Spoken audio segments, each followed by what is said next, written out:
Ladies and gentlemen, we thank you very much for attending this off-campus debut of Dramatic Pause. We'd like to remind all of you to please turn off all your cell phones and pagers and anything else that might make noise. We'd also like to remind some of you that are seated in the first row, first maybe second rows, that you might get wet, but it's momentary splashes, and some of you are okay. But we apologize for any inconvenience. With that, we'd like to ask you just enjoy the show and good night.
To shut its light, nor moon to wax and wane, nor earth hung in its atmosphere of air.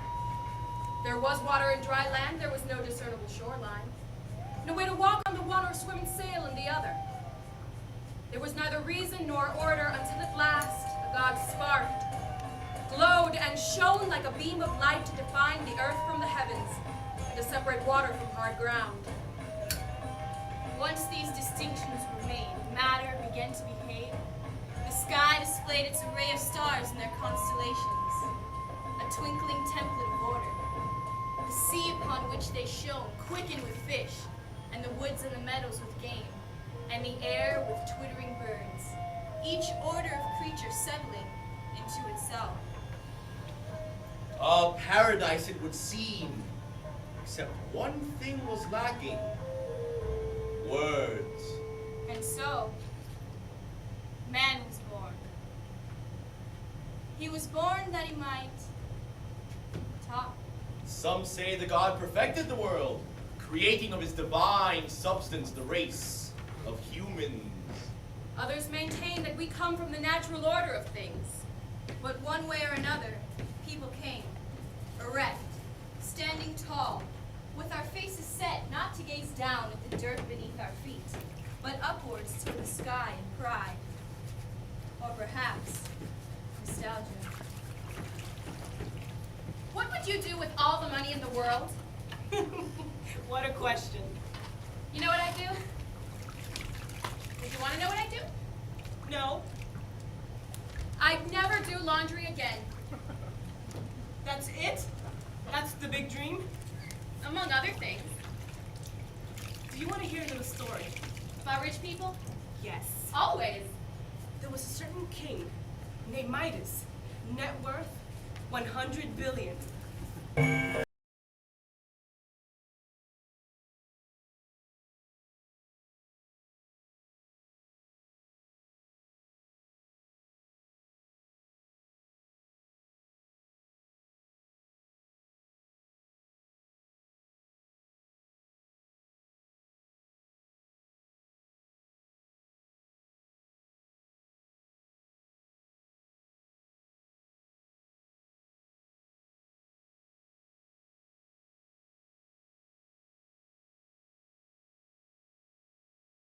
not a greedy man, but it is an accepted fact, proven fact.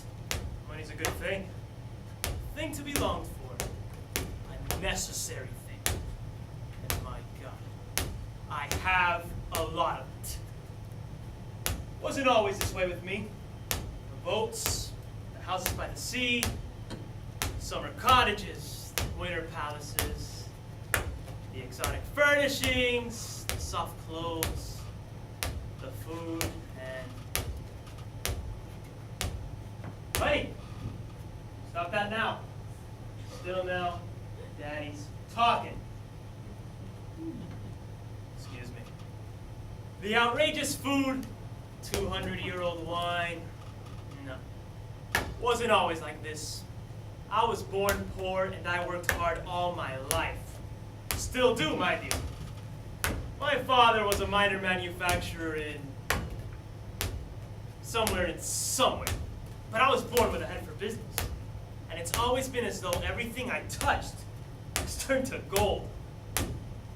Not literally, of course. Wouldn't that be something? Turn a profit, I meant. And, sweetheart, Daddy asked you, be still. Now, take it inside. See this pool? Cost a pretty penny, I can tell you. But all it takes is hard work. Plain and simple. And those who haven't got it in them, well, what can anyone do? They just haven't. Be still! You're driving me nuts already!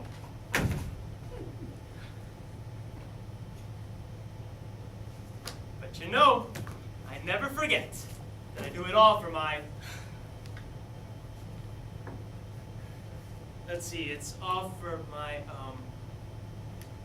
it's all for the, family! Yes, that's what it's all for. Family is the most important thing. One's own family, I mean. Not anyone else's, for God's sake. When I get home at midnight, 7 days a week, in the moments before sleep, I realize that.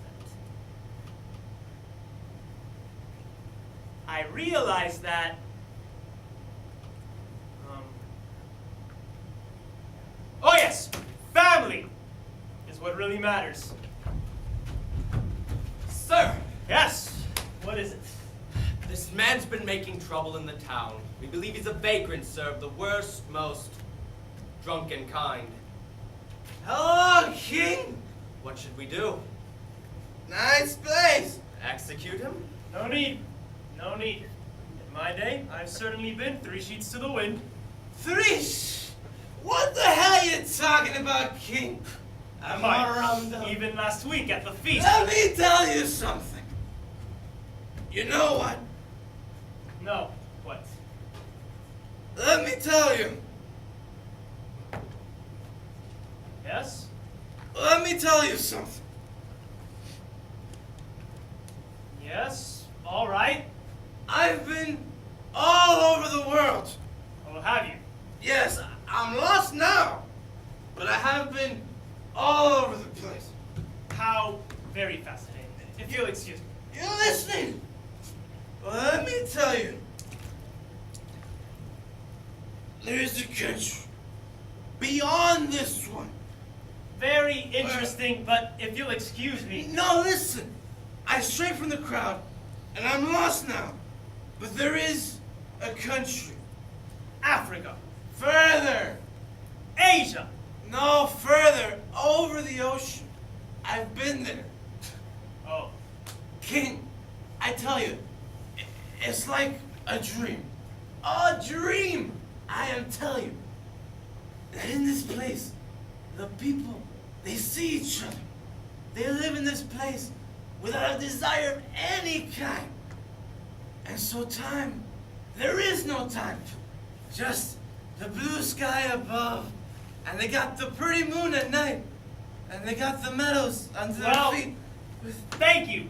This has been most entertaining, but if you'll excuse me. And the people live forever. What? They live forever. They never die. What is it? Some herb. They have something in the soil. air. Something we could distill. I have shipping fleets, you know, to bring it. No. Yes, yes, It's. yes? Is that your daughter? What? Yes. Go on! Be still for once in your life. Go on. You're rich indeed. Go on! It's an animal. Even better if it's an animal. We could breed them here. My God. Millions. Don't worry, young man, you'll get your cut. No. Yeah, go on. It's not an animal. What is it? What is the secret to eternal life? It's here. Formula. You have it. Go formula. No, it's here. What? And here. That. The inner life. What uselessness. All right then, off you go. You may sleep in the cabana. Thank you. Oh, for God's sake, turn him over. Someone! Turn him over before he drowns. Night fell, but when the rosy-fingered dawn came back again, Midas! Good Lord. Who's there? It's Bacchus. I hear you have a follower of mine. Oh, follower. Yes, Silenus. He wandered from our group as we passed close to town, and I hear he's with you. Ah, yes. Fellow in the cabana. Take him. He's all yours. I'm grateful that you didn't turn him away, Midas. That you took care of him and saw that he didn't drown in his condition. And I'd like to present you with a gift. A gift? Some ability. A minor miracle, really. Something to do at parties. Anything. Anything at all. You promise. Of course.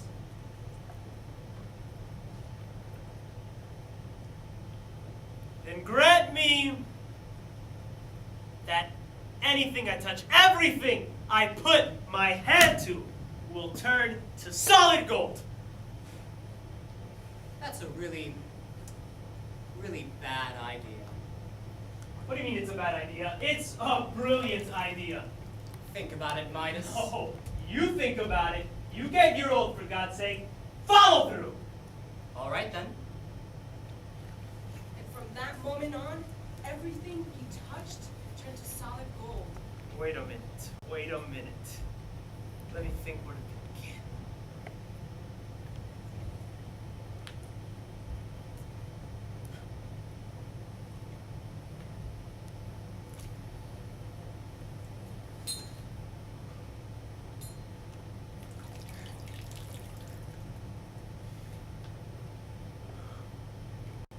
He went out walking. With every step he took, the gravel under his feet turned to golden nuggets. Delighted, he put his hands on branches of trees and flowers, and he had gold branches and flowers. All day long he experimented, almost insane with happiness that the whole of the world could become his personal treasure. Late at night, he stumbled back into the courtyard, laden with precious gold. Papa! No!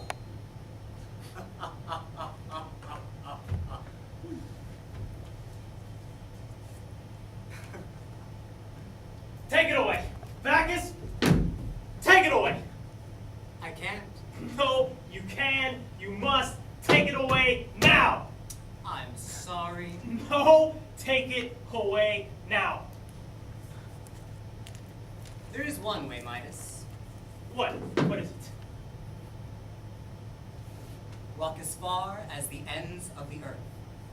Find a pool of water that reflects the stars at night. Wash your hands in it, and there is a chance that everything will be restored.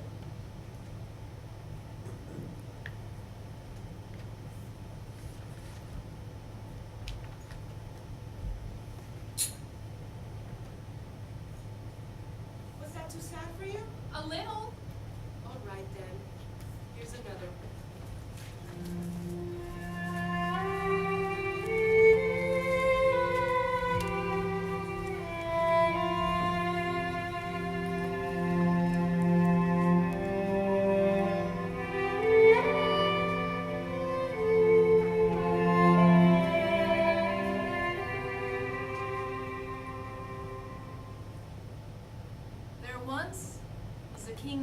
Ceyx, who had as his queen Alcyone, daughter of Aeolus, master of the winds. These two adored each other and lived in a monotony of happiness. But nothing in this world is safe.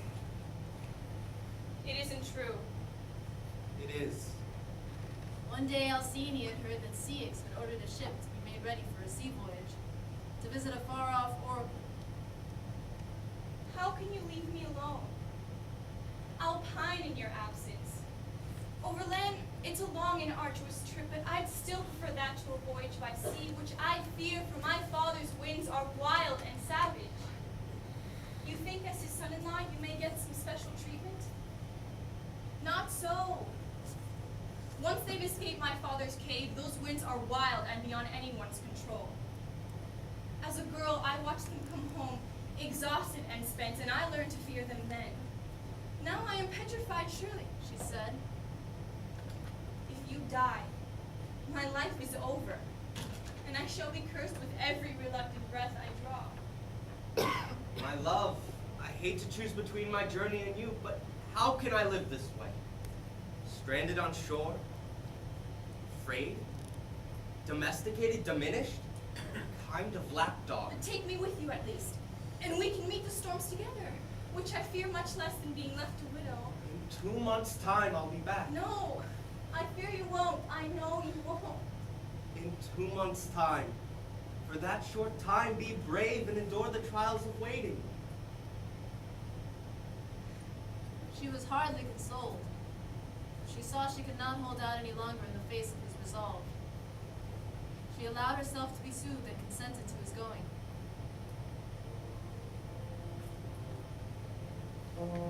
There were no more details left to be checked. No last-minute changes to make. And the men, ranged on their benches, were ready to row and go. He boarded and gave the sign. And then he turned to wave at her. She waved at him while the ribbon of black water widened between the ship and the shore. She gazed at him until he was no longer distinguishable. She could still see the ship. She narrowed her eyes to the horizon and watched it as it receded into a smaller and smaller object. And then, the whole hull was gone, and only the sails remained. And then they too disappeared. She gazed still at the empty and desolate blue, and then went to her empty bedroom to lie on the huge and vacant bed and give herself over to weeping.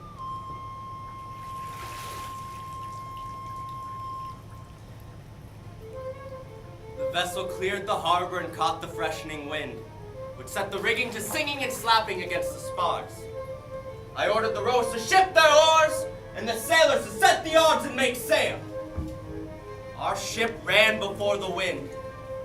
We made satisfactory progress all that day, and had reached a point of no return, with as much blue water astern as remained ahead. But as the sun was sinking in the west, the water, everywhere blue until now, began to be flecked with the white-capped waves sailors dislike.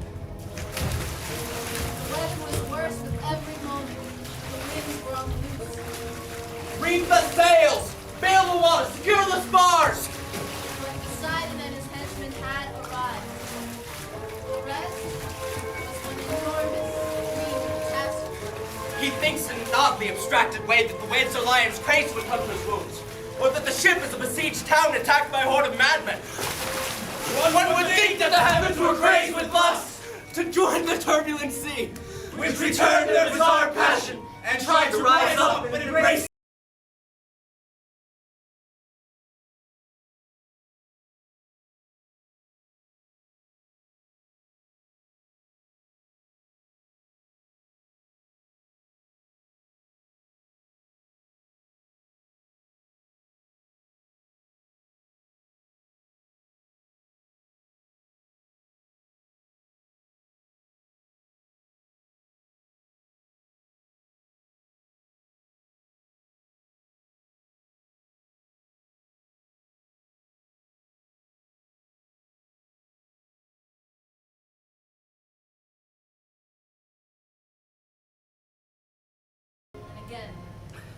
Halcyone, my treasure, Halcyone. And this is the end of the world. O gods, hear my modest prayer, that my body may wash ashore at her feet, where she may with gentle hands prepare to be buried. Nothing left of the slow parade led by Hermes to the underworld.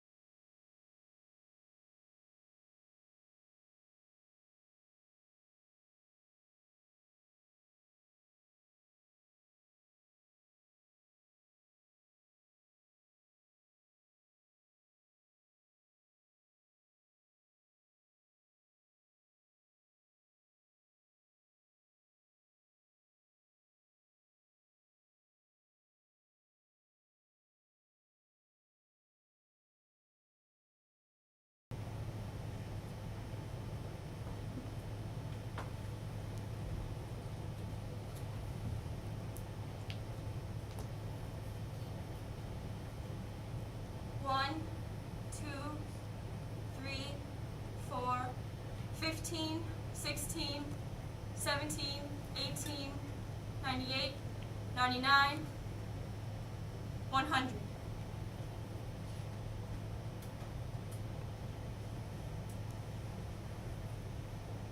One, 2, 3, 4, 15, 16, 17, 18, 98, 99, 100.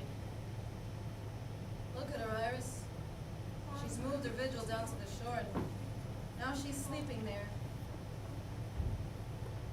98, 99, 100. Ceyx, come home. I'm near now. I'm sleeping on the shore. It's not so far until you see me. This can't go on forever. Go to the house of sleep and ask him to arrange a nighttime visitation. A dream that might show her Alcyone the sorry truth.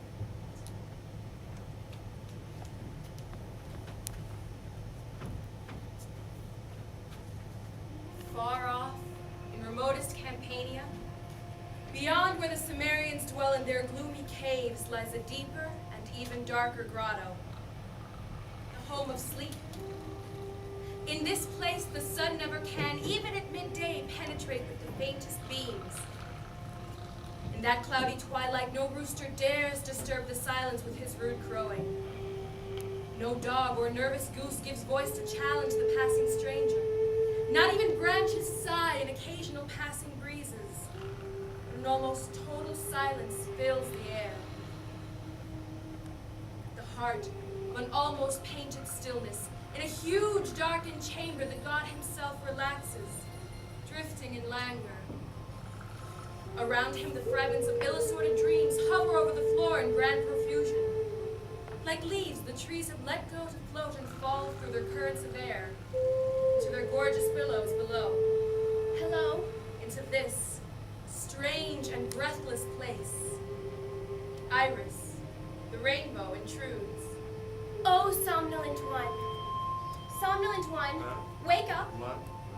Mildest of all the gods, soother of souls, healer of wearied and pain-racked bodies and minds. Iris! Let me rest a moment.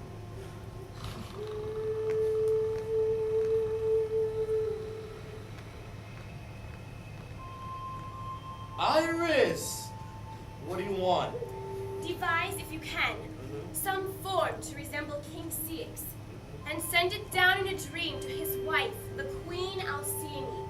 Let her know the news of the wreck of his ship, and the death of the husband she loved so well. Sleep. Do this for us. Can you?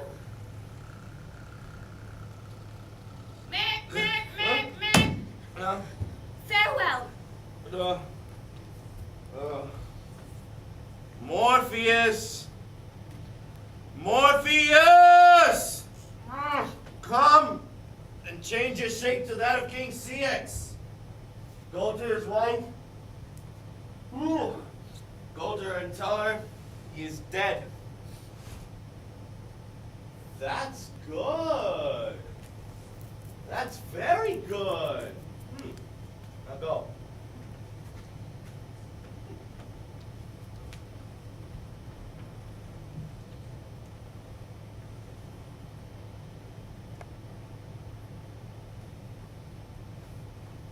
Sir,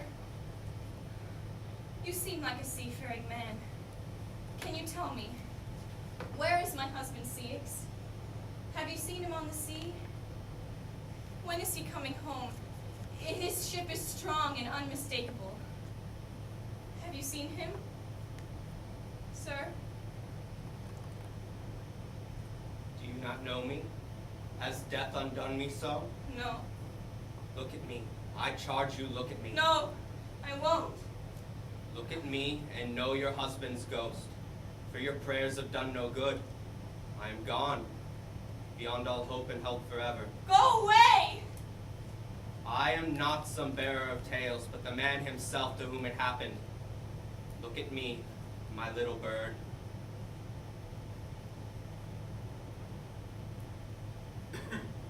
I told you. I knew it would happen and I begged you not to go. I knew the day you sailed I had lost you forever. The ship, my hopes and my life grew smaller all at the same time. You should have allowed me to come. Little bird. This is no good. No good that I should be living and you be elsewhere, nowhere. I'm drowning now in the air. I am wrecked here on the land where the currents are just as cold and cruel. Get up from your bed and put on your mourning clothes.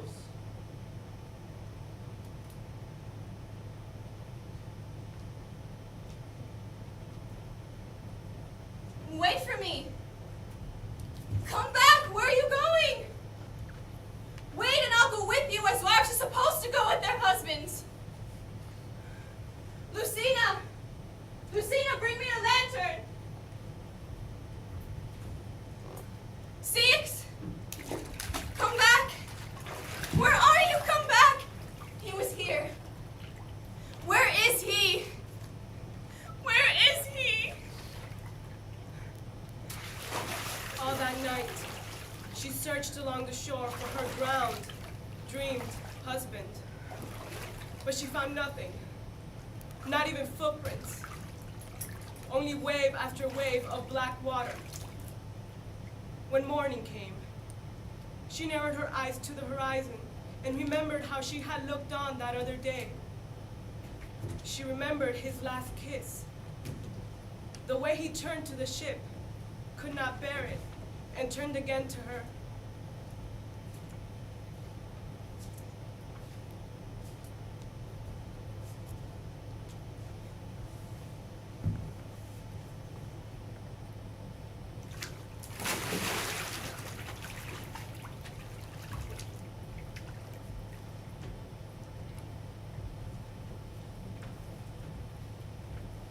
What is that out there? Oh, it is a man, alas, poor sailor, for your wife. But the gods are not altogether unkind. Some prayers are answered. Ceyx? Is this how you return to me? She began to run to him, but as she ran, crying, a strange thing happened. By the time she reached him, she was a bird. She tried to kiss him with her bill, but by some trick of the ocean's heaving, it seemed his head reached up to hers in response. You ask, how could he have felt her kiss? But better ask, how could the gods not have felt it? Seen this and not had compassion? For the dead body was changing, restored to life, and renewed as another seabird. Together they still fly just over the water's surface, and mate, and rear their young. And for 7 days, each winter, I'll see any brood on her nest that floats on the gentle water. For Aeolus, her father, that keeps the winds short rein, and gives every year 7 days of calm upon the ocean. the days we call the halcyon days.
When you see a miracle like that, how can you deny the existence of the gods?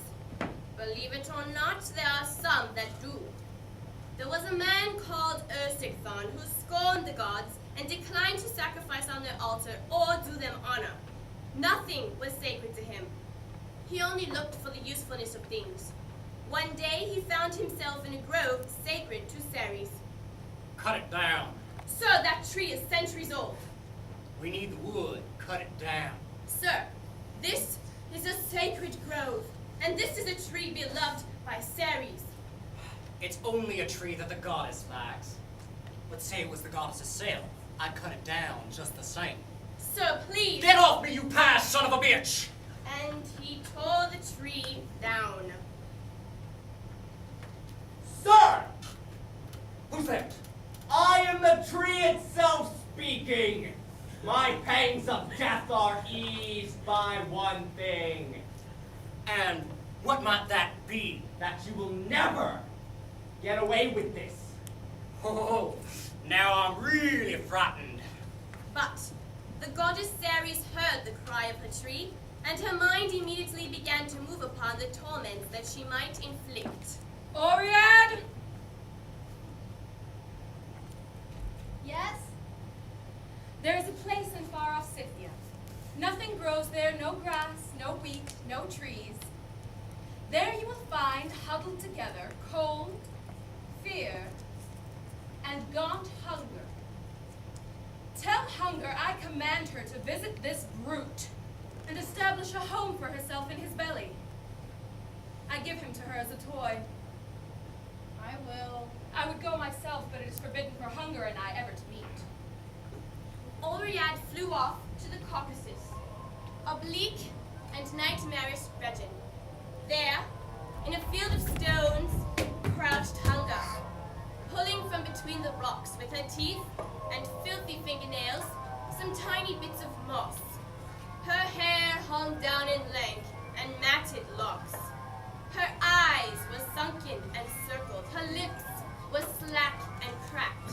The vaults of her ribs stuck out, as did every bone in her body. One could count the knobs of her spine. Hunger? Ceres commands, or rather permits you. Yes! To go to. Yes! To go to Ersikthon and never to leave him until he is finished. Gladly. Hunger crawled through the sky to the house of the victim. As she flew overhead, fields withered and men starved. The birds scattered from her path, too weak to fly. It is night when she reaches Ersikthon's home and curdles through the halls until she finds him sleeping in his room. She wraps cadaverous arms around him in an embrace as strong as love, but quite the opposite of love. She breathes her spirit into his spirit, and he begins to dream. Pastries, cheese, grapes. He wakes. Bring me something to eat. Anything. I'm starving. But he can't wait to be served. He begins to eat everything in sight. Meal after meal after meal after meal. But he can't shake this hunger. More. I need more. More to eat. Baked shrimp and marshmallows, salami and ice cream, liver and donuts. Everything in every possible combination. Even as he eats, he is planning other menus and complaining of his hunger. As the ocean ingests the waters of the rivers of the world, but still is never filled and remains thirsty and so guzzles more and more forever, so he calls out for more. It isn't enough. It isn't enough. His gorging empties the larders and storerooms, the warehouses and barns of the city. His hunger is unabated. What is left to sell? Mother? My son! Come with me. Now, this next part is true, though you may not believe it. His hunger led him to sell his poor, his darling mother. She doesn't look so strong. She is. We've had her forever. I can't give you much. Just give whatever. Just give it to me. All right then. With the few coins he received, he ran home to eat. Riding in a boat behind her new master, Ersikthon's mother leaned over the hull and prayed to someone she once knew. Poseidon, if you remember me, come and save me now. From the briny deep, Poseidon heard her prayer, pulled her into the water, and changed her back into the young child who used to play along his shore. The salty water licked the years away until she emerged, the one who gave him praise in childhood, shouting as she ran among the waves. This is the kind of sweet, unbidden praise the gods adore and do not forget.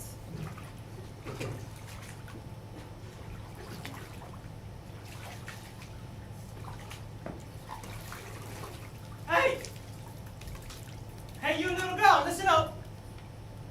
Where's the old woman who was here a moment ago? Did she dive overboard and swim to shore? Sir, I swear by the God of the sea that no one except myself has been to this shore. I swear it. To this day, at every hour, somewhere in the world, you can still catch a glimpse of that child playing by the shore. But now let us return to our king. It was not enough. The money she earned for him was not enough for his needs. The emptiness within him was unappeasable. You've seen such men yourself, I'm sure. I need more. The godless are always hungry, More! always yelling at waitresses. I want more! There can be only one end to such a man. He will destroy himself. Bon appetit.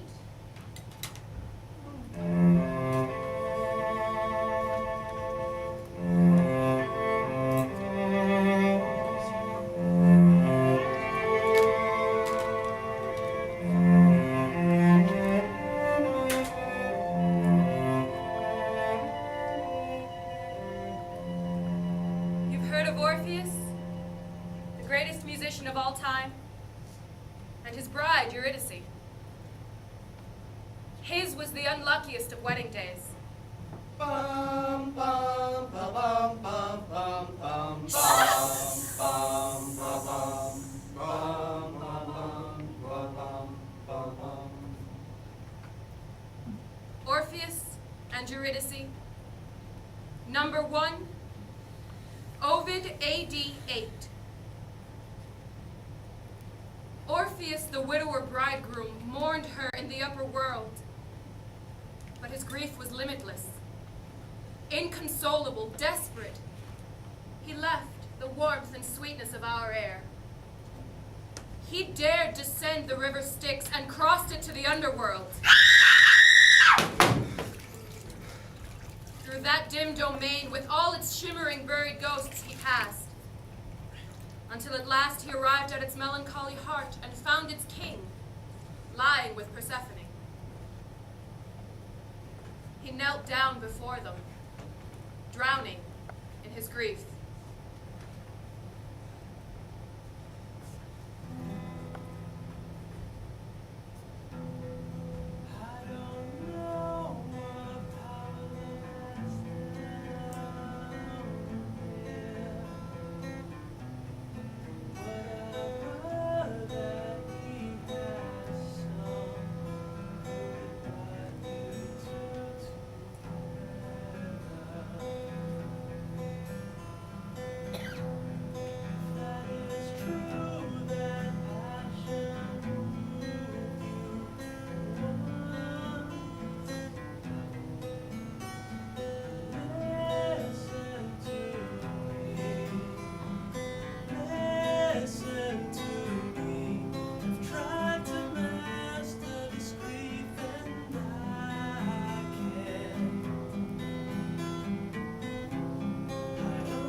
As Orpheus sang, the pale phantoms began to weep. Tantalus was no longer thirsty, and Sisyphus sat on his rock to listen. Orpheus, turn around. Eurydice? Your song has moved us, Orpheus, and you may have her on one condition. As you ascend and leave this place, she will not walk beside you, but she will be following. You must not, until you pass our gates, turn around and look at her. If you look at her before you reach the sunlight, she is ours forever. I understand. Hermes will accompany you. Remember, hesitation or doubt, and our gift must be returned. A simple enough condition? It ought to have been. The singer led the way as they ascended the sloping path through the murk. A long way they traveled, almost all the way. But you know what happened. Concerned for her, or not quite believing it wasn't a trick, a cruel delusion or a mirage, he turned. Farewell. That was his last sight of her. But he saw it again and again. Farewell. Is this story the story of love and how it always goes away? Farewell. Is this a story of time and how it can only move in one direction? Farewell. Is this story the story of an artist and the loss that comes from sudden self-consciousness or impatience? Farewell.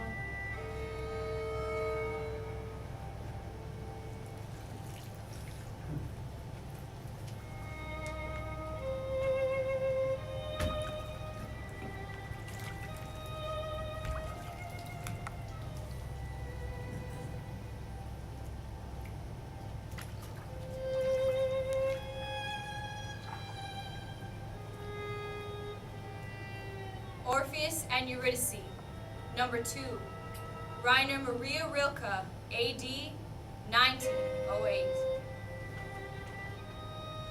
said to himself they had to be behind him. Said it aloud and heard it fade away. They had to be behind him, but their steps were ominously soft. If only he could turn around just once. But looking back would ruin this entire work, so near completion. Then he could not fail to see them, those other two followed him so softly. The god of speed and distant messages. A golden crown above his shining eyes. His slender staff held out in front of him. And little wings fluttering at his ankles. And on his left arm, barely touching it, she. A woman so loved that from one lyre there came more lament than from all lamenting women. That a whole world of lament arose in which all nature reappeared. Forest and valley, road and village, field and stream and animal. And that around this lament world, even as around the other earth, a sun revolved, and a silent star-filled heaven, a lament heaven, with its own disfigured stars, so greatly was she loved. And now she walked behind the graceful god, her steps constricted by the trailing grave clothes. Uncertain, gentle, and without impatience. She was deep within herself,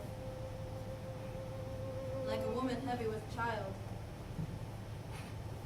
and did not see the man in front, or the path ascending steeply into life. Deep within herself, being dead filled her beyond fulfillment, like a fruit suffused with its own mystery and sweetness. She was filled with her vast depth, which was so new, could not understand that it had happened. She had come into a new virginity and was untouchable. The sex had closed like a young flower at nightfall. And her hands had grown so unused to things that the god's infinitely gentle touch of guidance hurt her like an undesired kiss. She was no longer the woman with brown eyes who had once echoed through the poet's songs, no longer the wide couch's scent and island, and that man's property no longer. She was already loosened like long hair, poured out like fallen rain, shared like a limitless supply. And when, abruptly, the god put out his hand as if to stop her, saying, with sorrow in his voice, He has turned around. she could not understand, and softly answered, Who? Far away, dark before the shining exit gates, someone or other stood, whose features were unrecognizable.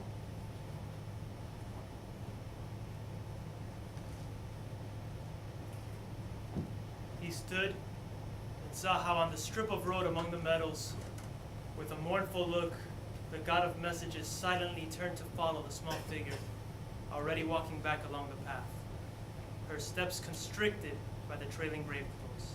Uncertain, gentle, and without impatience.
moments. One day, he put on an old woman's dress and a wig and wandered through the green, green hills until finally he found his beloved standing in the lavender.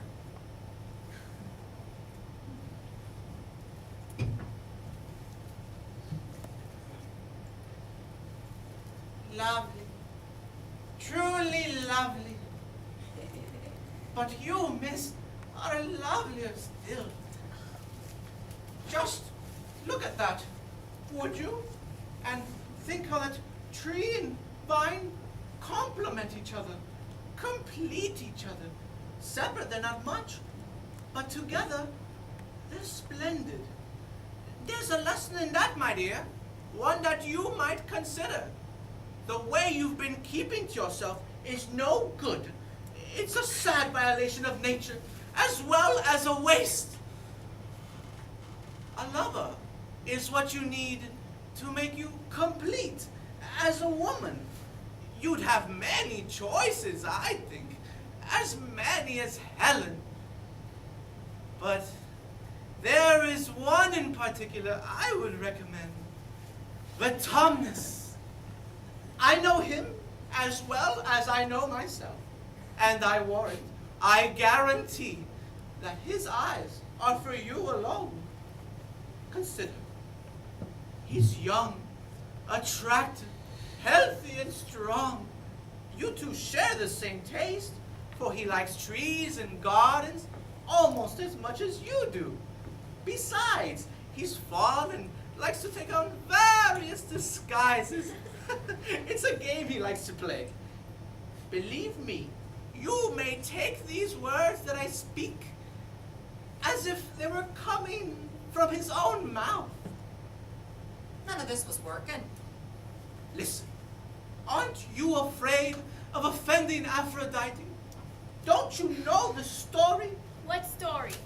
The story of Cinyras, his daughter Mura, and Aphrodite? No. So, he began to tell her. Part 1, the mistake. There was a girl, like you, named Mura.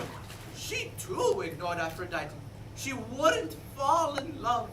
There were suitors everywhere, but she was blind to them. Finally, Aphrodite had had enough and seized her with a passion. So? It was a passion for her father. That isn't true. It is.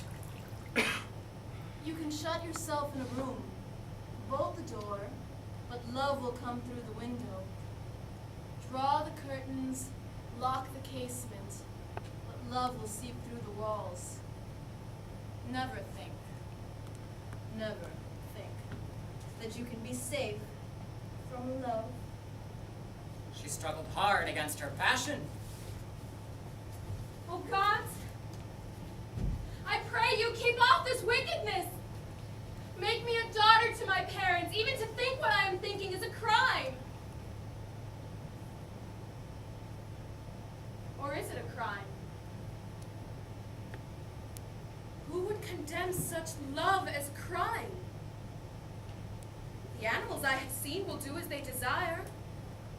The ram will go to a ewe he has sired, and birds will make a nest with those the nest once held. How happy they are to be so free. But we have laws! And yet there are countries I have heard that have no such laws, where in the dark the bonds of love already strong might be made perfect. Why do I keep thinking these things? Leave me alone! He is the best of men, the best of fathers! If I were not his daughter, then I might lie with sinners. But I am his daughter. You've been virtuous in body, Mura, now be so in mind. Mura! Father? Why are you crying? It's nothing. Nothing. Why should a girl like you be sad? We have suitors at our door every day, yet you keep refusing them and weeping in the corners of the house. Is there someone special that you're hiding? No. Then what are you waiting for? Nothing. None of them pleases you? No. What sort of husband would you like? One like you. May you always be such a good, sweet girl. Midnight came, and sleep crept in the palace to fold men in his arms. But Myrrha could not sleep. Tangled in a dream of her father, she tossed all night long. Caught between her shame and her desire, like a tree once wounded by the woodman's axe. It first leans one way in the wind, then another, hesitates, but always falls. Part 2, the solution.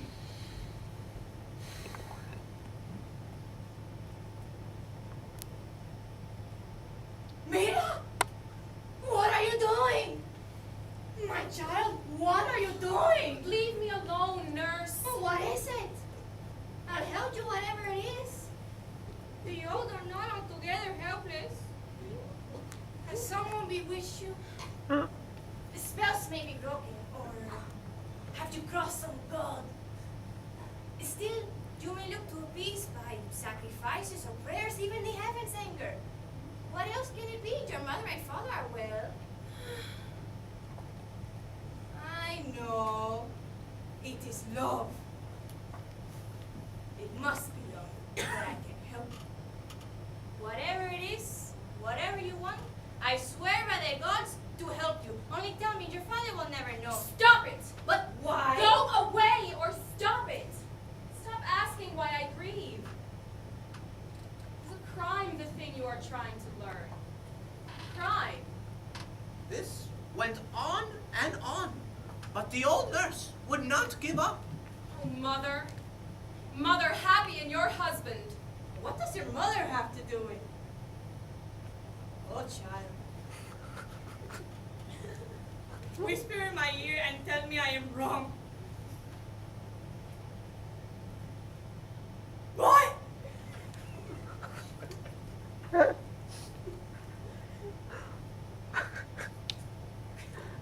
swore to help you, and now I must. Tomorrow, your mother leaves for the feast of Ceres. She will be gone 9 days. Your father will drink. He will be likely, as any man can be, to listen to my suggestion.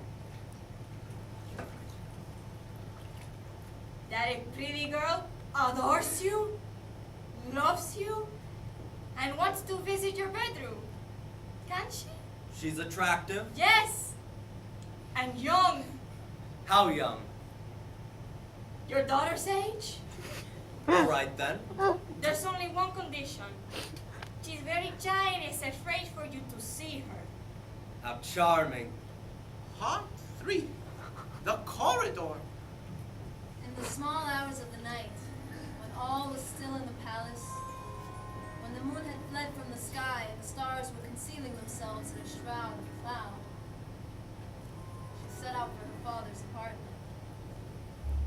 She stumbled, recognized this as an omen, but nevertheless turned down the hallway. She continued down the corridor, clutching her nurse's arm for support. The hallway is apparently endless. But then, too soon, they arrive at the door.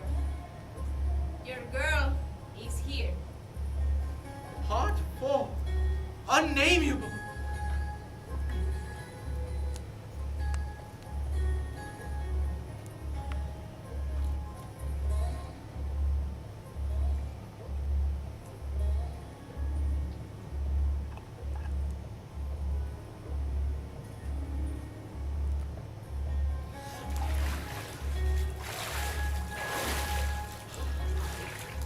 Full of her father, the girl slips out of the room, guilty, but shameless.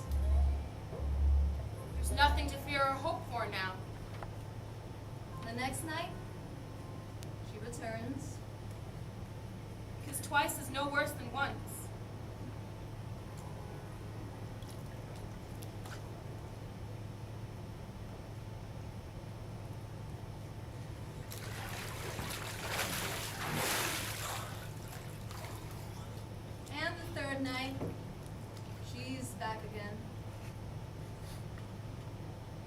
Let me see you.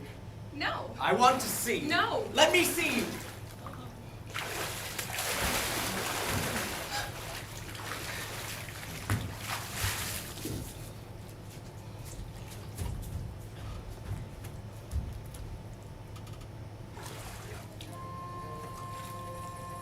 She escaped into the darkness.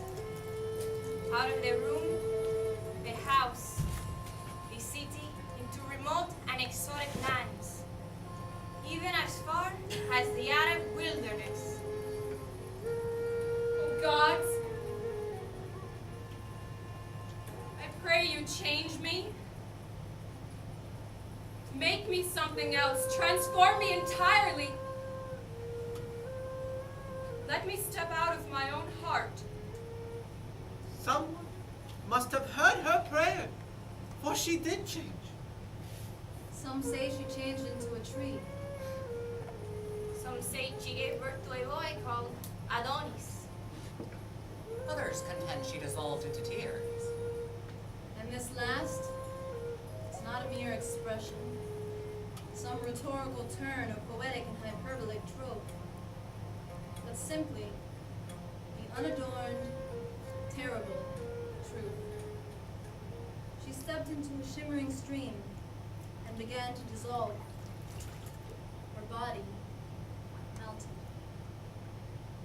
And then she was gone.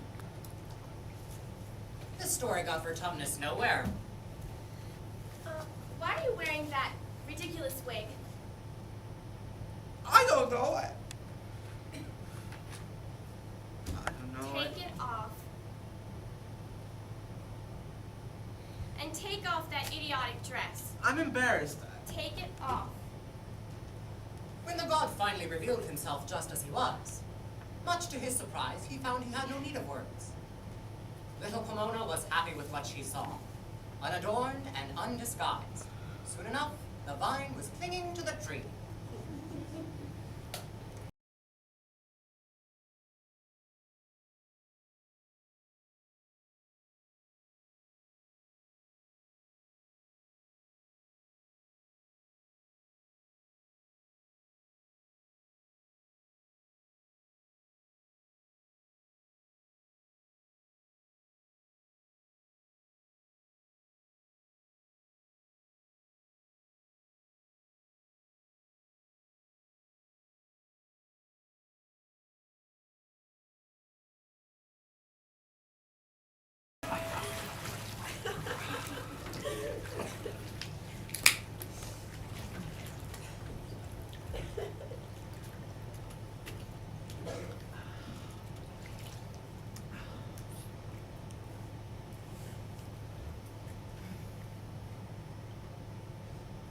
Go on.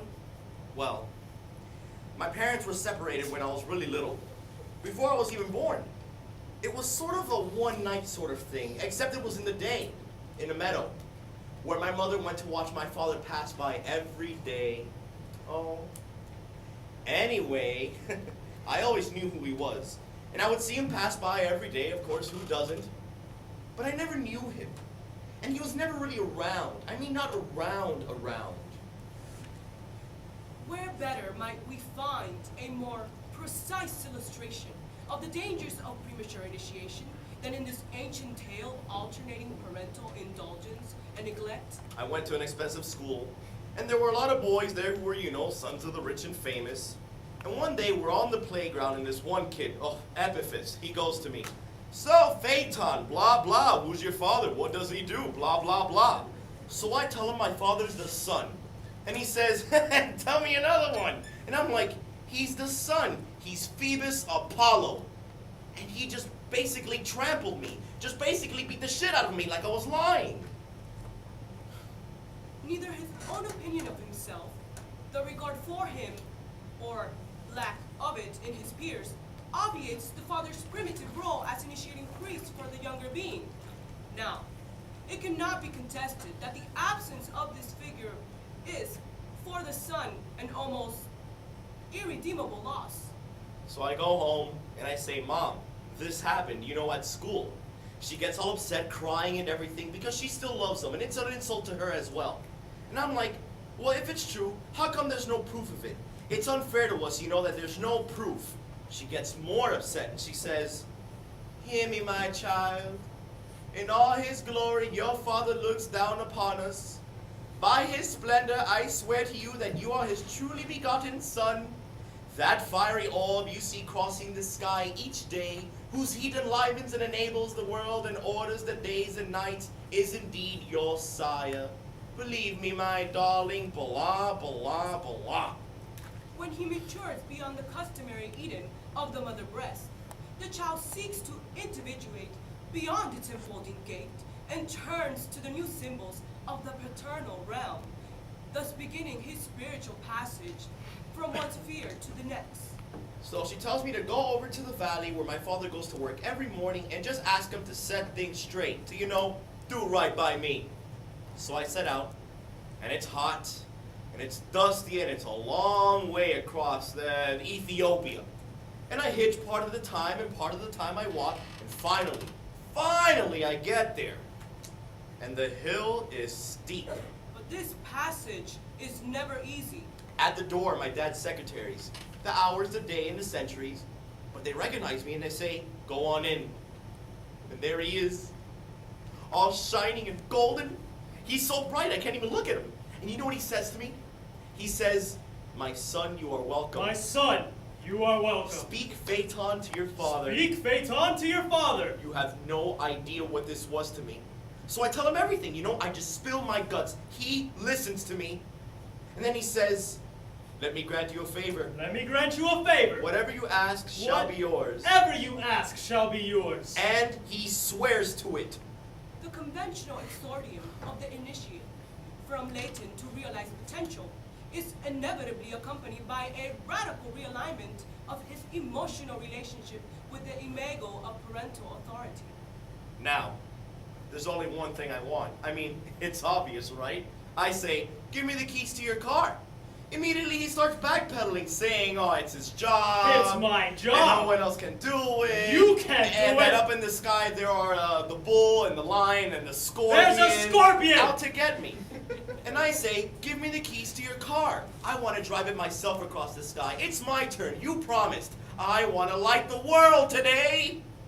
The father, or his substitute, must be assured before transferring the symbols of adult vocation that the son is no longer operating on infantile complexes that might dangerously redirect his new task through the unconscious prompting of self-aggrandizement, personal preference, or even resentment. "Where have you been all my life, Dad? It's my turn. Hand it over." So he hands over the reins. But he won't stop giving advice, like, don't fly too high. Don't fly too high. Or too low, stay on the tracks, go Go slantwise. slantwise. On and on. But I didn't listen. Myths are the earliest forms of science. It was over before it began. It was chaos, okay? Out of control, as if no one was driving. My knees were weak. I was blind from all the light. I set the earth on fire, and I fell. And it just destroyed me, I was just completely and utterly destroyed. O-V-E-R. Over. It has been said that the myth is a public dream. Dreams are private myths. Unfortunately, we give our mythic side scant attention these days. As a result, a great deal escapes us, and we no longer understand our own actions. So it remains important and salutary to speak not only of the rational and easily understood, but of the enigmatic things, the irrational and the ambiguous, to speak both privately and publicly.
is Eros, god of love. Why does he have wings? So he can move quickly from body to body. Why is he naked? To make us transparent. To make us what? Transparent in our love. Foolish to others. Exposed. Because in love we are so ignorant and so compulsive? There's that. What else? He's blind to show how he takes away our ordinary vision. Our mistaken vision based on the appearance of things. Who's this coming down the stairs? Her name is Psyche. Psyche? Her name is Psyche? Yes. What's she doing here? She's married to the god, but she's never seen him. Well, why is that? Because he forbids it. Well, how did they meet? Psyche was so beautiful, the goddess Aphrodite hated her. She sent her son to punish her, but he fell in love instead. Does she know that he is a god? No, she suspects he is a monster. Have they had sex already? Oh yes, And how was that? it was good. Then why does she suspect he is a monster? Her jealous sisters told her so. And she listened to them? Unfortunately, yes. So now she's coming to see him as he sleeps? Yes. And to make certain? Yes. With her eyes? Yes! She's very young. It happens all the time. She doesn't trust what she has felt herself? Not with the radical trust we need. What does the word psyche mean? In Greek, it means the soul.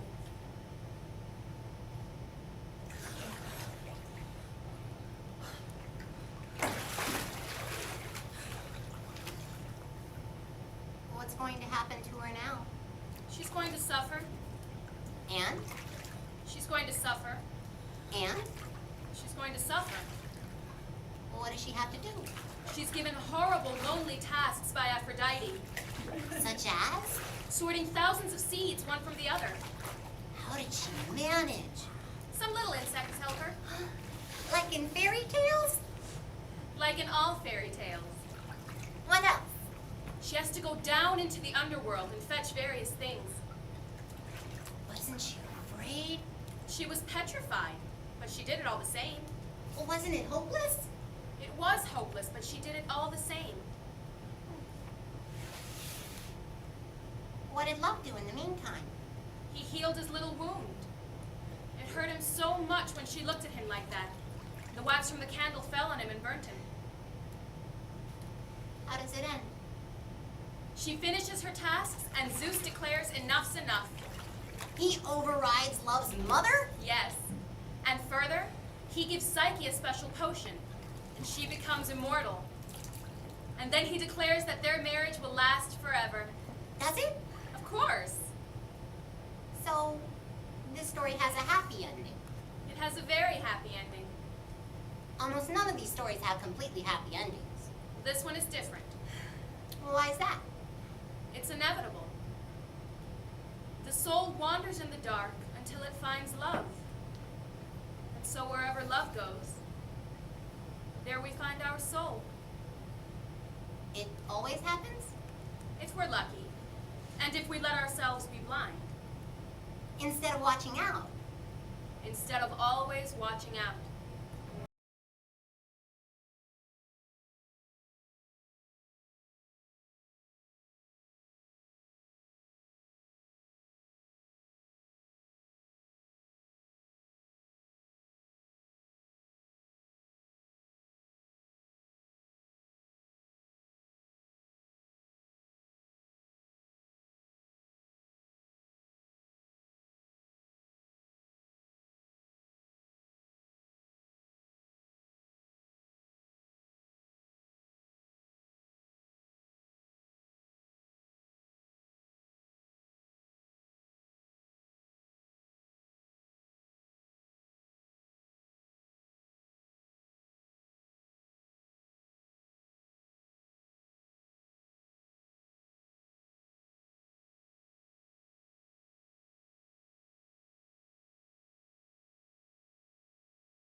It happened that one night, Zeus, the lord of the heavens, and Hermes, his son, came down to earth to see what people were really like.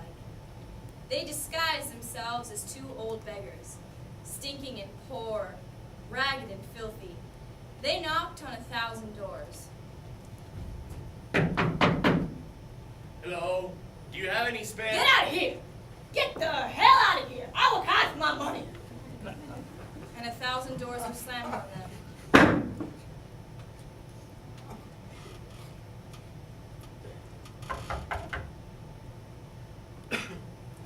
Hello. We're old, we're tired, we live on the street, and we hoped you might... I'm sorry. I'm, so sorry. Sorry. At last, they came to a little hut on the outskirts of town. Why bother knocking here? We've knocked on houses of all kinds. Homes of people with plenty to spare. Whoever lives here obviously has nothing. Let's give it a try all the same. We've come all this way. This is pointless. Let's just go home.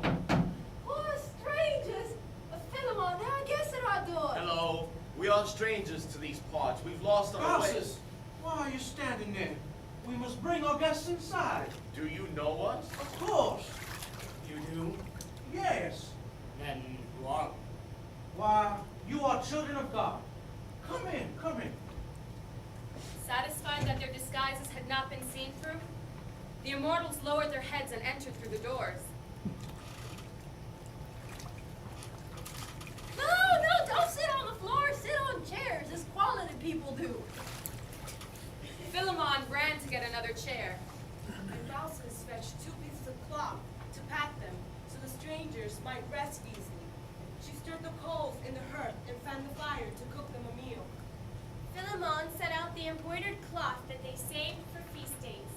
Baucis saw that one of the legs of the chair was short, and she propped it up with a shard of a pot.